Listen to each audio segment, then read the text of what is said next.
Welcome to the SVG-TV news for Thursday, April 13th. I am Khalil Cato with the details. The draft St. Vincent and the Grenadines SVG National Emergency Shelter Management ESM policy and plan will be presented to stakeholders during a two-day consultation which commenced today at the Seventh-day Adventist Conference Room at Old Montrose. The consultation is being hosted by the National Emergency Management Organization, NEMO, through funding from the World Bank under the Canada Caribbean Resilient Facility, CRF. The consultation aims to provide the context and outcome of the emergency shelter management process, to provide or validate and endorse the draft SVG National Emergency Shelter Management Policy and Plan, and to provide the opportunity to gain information and feedback from a broad spectrum of stakeholders. Addressing the opening ceremony, Deputy Director of NEMO, Kenton Stoddard, said the draft plan was completed in June 2021. However, there were some challenges in presenting it earlier to the various stakeholders. Stoddard said he is grateful for the opportunity to hold the consultation with the various stakeholders where they can discuss, get feedback, and find solutions for the SVG National Emergency Shelter Management Policy and Plan. Began in February 2021 with the government of St. Vincent and the Grenadines engaged the World Bank to support us in the development of this emergency shelter management policy and plan. Of course, in 2021, we know that we experienced some significant challenges in the form of the COVID-19 pandemic and also the explosive eruption of the Superior Volcano. For the most part, the mechanisms of NEMO was caught up in making plans and preparation for those events, responding and making plans and preparation for those two large-scale events. And so we were not able, even though the process started in February, we were not able to complete the process or to go through all the necessary phases of the process. One of the phases that, and the important components of developing a plan, is to have some consultation, to get some feedback from you, the shelter managers, from you, the leaders in the various organizations. And so we didn't have that opportunity given the protocols of the COVID-19 pandemic and also being caught up in the response to the Superior eruption. Outlining the challenges faced in the shelters from the last national disaster, the volcanic eruption in April 2021, the NEMO Deputy Director said the consultation will help to address some of these challenges. Where do we go from here as it relates to shelter management? We saw coming out of the eruption, we saw issues as it relate to who should go to the shelter, when should we close shelter. We had issues of psychosocial issues, we had challenges with families, we had challenges with conduct and behavior, and we need to find a way of addressing these in this document. We hope that through this exercise we'll be able to produce a document that is all-encompassing, that is inclusive, and that takes the consideration of all of these challenges and address them adequately in these two documents. So this opportunity we have is fantastic. We have a document that could provide a guide, and we have experiences. And I want us to take what we're going to do over the next 2 days very seriously. Again, I say welcome. Again, I wish all of us a fantastic 2 days, and let us produce a document as we continue to chart the course of resilience in St. Vincent and the Grenadines. Thank you. Reminiscing on his experience visiting some of the shelters during the volcanic eruption, Permanent Secretary in the Ministry of Education, Mikkel Burke, said that what he observed is that in a state of disaster, persons are empowered to respond collectively. P.S. Burke noted that in the response to the volcanic eruption, there were at least 90 government shelters with 1,500 volunteers. Of the willing. But the willing became unwilling as time progressed, because what we anticipated would be a short event seemed like a never-ending saga. We had in excess of 4,000 persons who are accommodated in schools, in LRCs, in churches. And I look down here and I see persons who are very much involved, persons who committed their time. And I see my good friend here, Lady Ann Jones. And I remember all the calls that we'll receive and the responses that we'd have to provide. I see the colleagues here from the Ministry of Transport who would provide transportation. I see shelter managers. I see those persons at the NEMO Secretariat who people classified and defined as NEMO. But NEMO was an expanded group, a group outside the confines of a building. Burke said there were many challenges and lessons learned from the experience in the shelters during and after the 2021 volcanic eruption. Why are we here? What we learned from the entire event, the lessons of the 5 R's, rapid response recovery towards resurgence and rebuilding, because numerous challenges were encountered. We had closure of schools for an extended period. And we, in the Ministry of Education, are now engaged in activities. We had issues of managing unrest in shelters. In fact, one time we contemplated whether or not there should be a shelter designated for persons who create trouble. Something we contemplated. These are the lessons that we learned, right?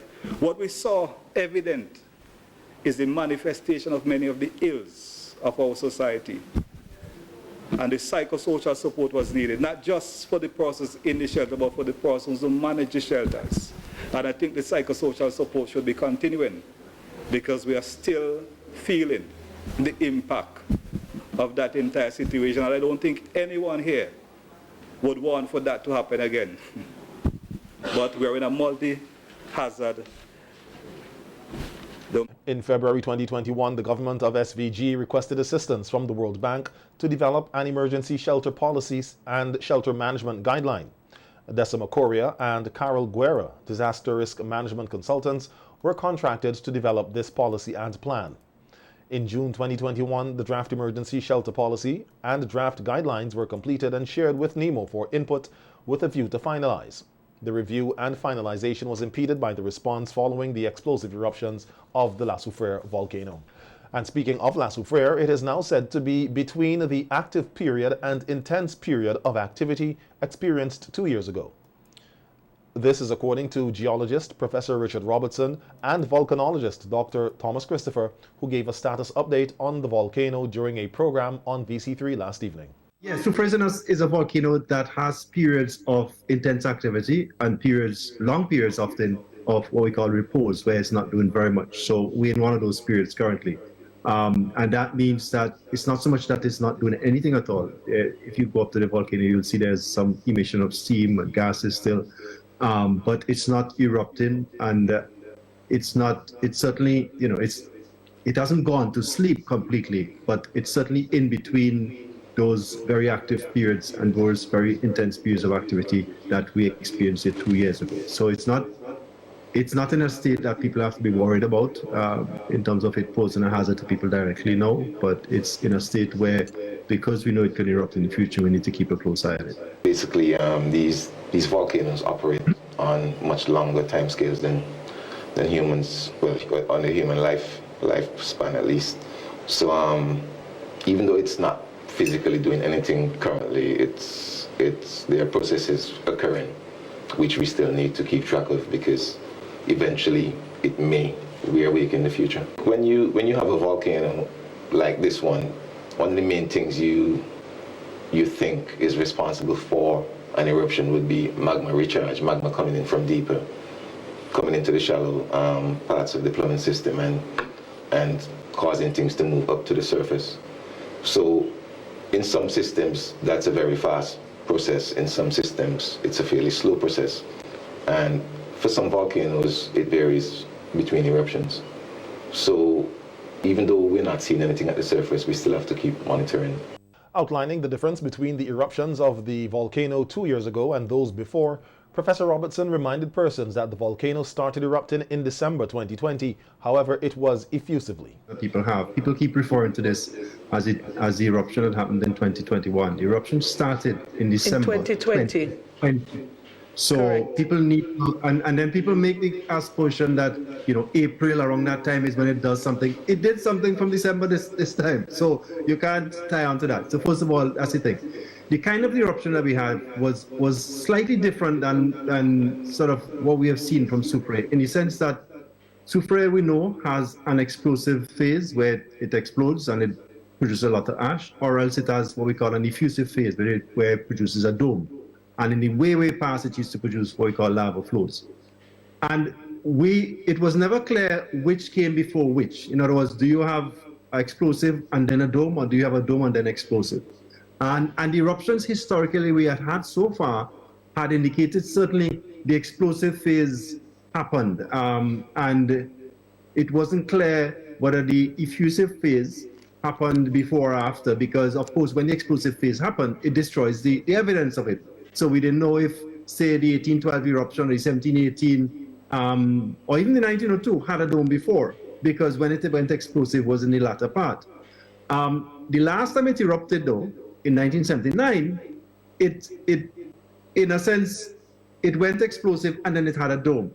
Both Professor Robertson and Dr. Christopher used the opportunity to commend the National Emergency Management Organization, NEMO, for its handling of the eruptions. I think the extent of engagement with the community was critical. I think for the last 10, 15 years, Seismic has been coming here and working with NEMO with these one-week programs where we have been talking to school teachers, talking to primary school people, to the public.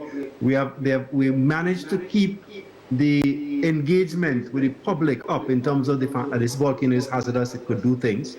And in the background also, NEMO themselves were able to put things in place in terms of their plans and protocols. So all of that preparation in terms of how you respond and how you act, as well as engaging with the public, was critical in terms of going forward. And I think that's a lesson that all the islands should do, and to make sure you do if they're dealing with volcanic hazards. The second, what he said about the volcano ready project, because I witnessed the evacuation from the Chateaubriand region, and when it was announced over the radio, the people who decided that they were going to leave, they calmly got up, they went for their bags, and they came back, and they came back within half an hour, which probably indicates those bags were already packed, and everyone was calm. No one panicked, So I think that program, that Volcano Ready program, did a good job in sensitizing the public to La Soufrière, and I wouldn't say make them comfortable, but they weren't panicking while having to evacuate from it, because I think they were sensitized enough to know that, okay, this is something that will happen from time to time from this volcano. So I think that was very important, because I'm going to make a controversial statement, but I remember saying to one of my friends, there's no way we could have moved 20,000 people in Montreal. It just would not have happened. And it happened here, so I think that was an amazing job. NEMO did an amazing job. All of the departments who were responsible for moving people around and organizing that evacuation, I think it was a job well done. St. Vincent and the Grenadines' Minister of Sustainable Development, Carlos James, is imploring regional governments to incorporate policies linked to the blue economy into their governance framework. Minister James made the declaration while addressing the third OECS Roundtable panel on the blue economy held in St. Lucia on Wednesday, March 6th, under the theme Transitioning to a Model Blue Economy Region, Engagement, Acceleration, Impact. Excuse me. According to the St. Vincent and the Grenadines Sustainable Development Minister, the Caribbean region is at the stage where it has to conceptualize and develop the appropriate model to harness the true potential of the blue economy. Minister James told the audience of regional experts that harnessing the potential of our blue economy is the balancing of sustainable development, livelihoods, protection of our coastal and marine ecosystems, and revenue. Our region must conceptualize a strategic developmental framework on how the blue economy can enhance economic growth. noting that many of the regional governments are now moving in the direction of creating national ocean policies that create a framework for integrated spatial planning and management of our marine resources. James expressed that pursuing a blue growth agenda in small tourism-based economies requires building on natural assets, reinforcing climate resilience, strengthening fiscal buffers, and ensuring macroeconomic stability. According to Minister James, transboundary cooperation and greater capacity building in marine research and data gathering will enable small island states to better manage threats to marine ecosystems and allow for proper policy and spatial planning relative to ocean governance. The Blue Economy Roundtable was part of the OECS Commission's high-level and Blue Economy engagements in partnership with the World Maritime University. The Ministry of Civil Aviation, Sustainable Development and Culture will be launching its Our Island, Our Vibes social media campaign on Monday, April 17th. In preparation for Monday's launch, the ministry hosted a digital content creators workshop for bloggers who will participate in the social media campaign. Close to 50 content creators are expected to participate in the social media campaign, which is expected to run for 7 months. Here is some of the feedback from some of the participants of the workshop, which wrapped up yesterday at Grenadine House. The workshop was very informative. I learned a lot of new skills and a lot of new techniques and video editing and vlogging. Yeah, the workshop was very, very fun. I think that this workshop was really, really helpful. The idea and the experience of being surrounded by creatives was so refreshing, and to hear their intergenerational experience too is good, because we had such young ones from the community college and we had older folks sharing their stories, sharing their experience, sharing their resources, and the information was, of course, from Specs and from Miss Candace Seeley was really, really helpful, and I will definitely be implementing them in my life as I hope to move forward in developing myself as a content creator. I learned a few things about tips and tricks about video editing and so forth. The first time I'm doing video editing, I normally do with audio, so it was a good experience for me dealing with video around this time, and I think I could use what I learned here to inculcate into my job and to support our social medias to where I'm going. So this workshop, it actually grabbed my interest because I thought, maybe there are things and tricks that I can learn, and I actually learned a few new things. I learned the new software, I learned about script writing, and everything was actually very smooth. I wish I had a bit more practical, but I really enjoyed it, and I wish that the ministry in every aspect will do more workshops like The Our Islands, Our Vibes social media campaign launching event will take place on Monday, April 17th from 10 a.m. at the NIS conference room. Vincentians from all walks of life came out today to pay their final respects to the iconic medical practitioner Sir Cecil Arthur Cyrus, who was laid to rest today following a funeral service at the Kingstown Methodist Church. Sir Cecil died at his home at Government Road on March 24th at the age of 94.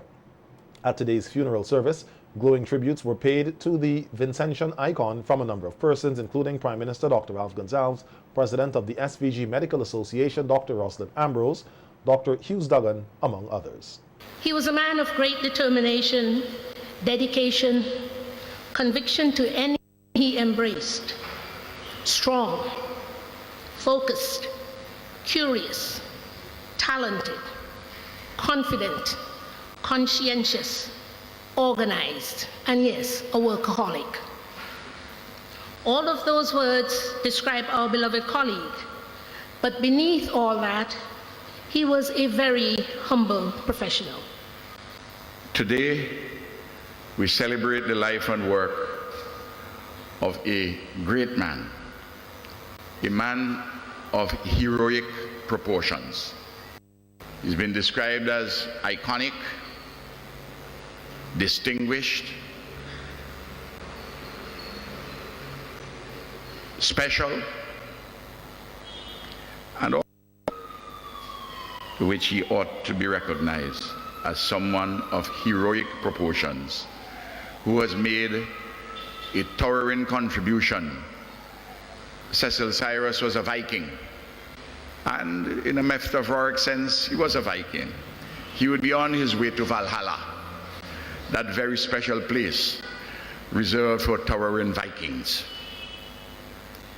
I cannot imagine that we will see the likes of Cecil Cyrus again. He was not only a man who received teaching and instruction, he was wise, stuffed with wisdom. His fear of God was the beginning of his immense knowledge. I do not know what we are going to do without him. There's a huge void. His family will know that. But we in the rest of the country, the rest of this nation, of which he was a tremendous patriot,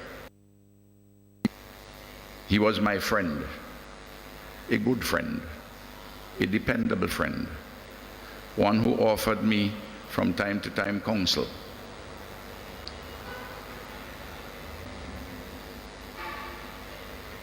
When I heard of his passing, I cried. I knew he was ailing, and in the normal course of things, I know it is not for me to judge, but he is on the way to the heavenly city. Master of all trades. There was no one discipline that he did not master, and that was the nature of the man. He was a brilliant person. He's quite brilliant. Some of the quotes, listen. I slept and dreamed that life was joy. I awoke and saw that life was duty. I acted, and behold, duty was life. He also said, no joy can equal the joy of serving. Dr. Cyrus served for 30 years as the lone surgical specialist at the then Colonial Hospital, now the Milton Cato Memorial Hospital, and then for 30 years at his private botanical hospital. Following his retirement in 2002, Dr. Cyrus transformed the Botanical Hospital into the Dr. Cecil Cyrus Museum. He was also the author of several books and the founder of Squash here in SVG. He was knighted on March 20th, 2019 during a visit to SVG by His Royal Highness Prince Charles, now King Charles, for his services to health and medicine. St. Vincent and the Grenadines is calling for peace across the Taiwan Strait. In a news release issued today, SVG's Minister of Foreign Affairs, Cecil said the government and people of SVG are pained and anguished at the recent military maneuvers by the People's Republic of China, PRC, across the Taiwan Strait, which have had the effect of threatening the Republic of China, Taiwan, and undermining peace and security in Asia and globally. The release said St. Vincent and the Grenadines, which holds in high regard the magnificent Chinese civilization and its national institutional expressions in the PRC and ROC, Taiwan, urges mature diplomacy and constructive engagement as the pathways for peace, security, and prosperity for all across the Taiwan Strait and beyond. The release further states that coercive measures, threats, and bullying in a quest of imperialism or hegemony has no place in modern civilized relations between nation-states or territories, noting that all nations need to act to foster peace, security, prosperity, and sustainable development for all humanity. The police are reiterating an appeal to parents to be vigilant of their child or children's online activities. Corporal of Police Alia Stapleton and Sergeant Sion Choi were guests on WeFM's Activated morning program today, discussing the prevalent issues with cybercrime and how the issues are being addressed under the Cybercrime Act. Corporal Stapleton said there is a growing trend where students in primary and secondary schools are creating fake accounts on various social media sites to bully their classmates, and this needs to stop as it can have serious consequences. We have a trend where we are minding our own business, tell everybody to keep your business up, but you're not paying attention to what you're supposed to pay attention to. Your kids are doing this, and we are seeing that a lot in the schools. We have even seen a trend where students in secondary schools and primary schools are creating fake accounts on Instagram, Vincy Confessions, and they're taking innocent photos of their classmates and saying the most derogatory things about them. You understand? So I am calling really, and we are calling on the parents, correct, to be vigilant. You understand? Walking up to a parent right now and saying, how much accounts your child? What accounts your child have? Is your child on Instagram? Is your child on Facebook? What do your child do? Have you searched your child contact list and asked the child who's these persons that you're communicating with? Have you gone and you know? And because we're not doing that, we're having these, you know, and everybody is still in shock. When something comes up, you're always in shock. My child would never do this. You understand? So we need to change that mindset. Sergeant Choi said the majority of persons coming forward to report sexual harassment by electronic communications are young people in the age range 18 to 25 years. He said Section 16, subsection 1 of the Cyber Crimes Act specifically deals with these sorts of offences. Subsection 1 of sexual harassment by electronic communication. A person who intentionally and without lawful excuse or justification and without the consent of the depicted person uses a computer system to distribute or transmit the sexual explicit image of the person that conveys or contains the personal identification information of the person commit an offense. So that's what the law says about electronic communication. And of course, there are consequences and the penalties for that. On summary conviction, a fine of $100,000 or imprisonment for 2 years or to both. You could be fined and you can be confined. And B, on conviction and indictment, which means if it's a serious charge or the prosecution decide to go a higher charge for you, it will be a fine of $200,000 or imprisonment for 5 years or to both. So that is exactly the consequences of person who do this kind of commit this kind of offenses under the Cybercrime Act. Sergeant Choi and Corporal Stapleton said in the cyber world, everyone needs to be their brother's keeper and discard the rhetoric of mind your business. Cybercrime Act is not just for certain individuals or person in society, it's for every single one of us. Long as you commit a corporate offense, obviously you'll be prosecuted according to the law. So as my colleague said before, ignorance of the law is no excuse. So you must know the law. Same like any traditional crime.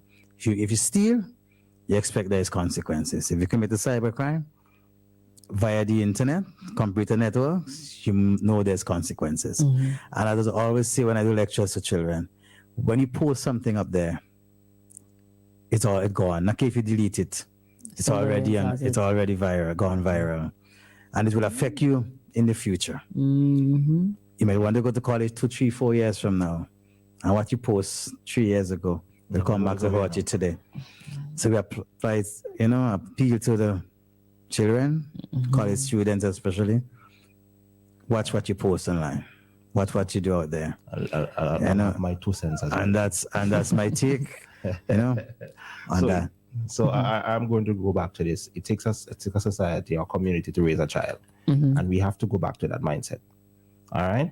So I wouldn't. You see, the agendas that have been pushed out there, or what we have been pushed out there, is not targeting the adults that are already bent and set in their ways. They're targeting your kids. So I'm asking persons, everybody, to be vigilant. Keep an eye out for these kids. You understand? These kids are using these platforms and they be targeted by different persons. Different ideologies are being spewed. You understand? And we need to protect our upcoming generation.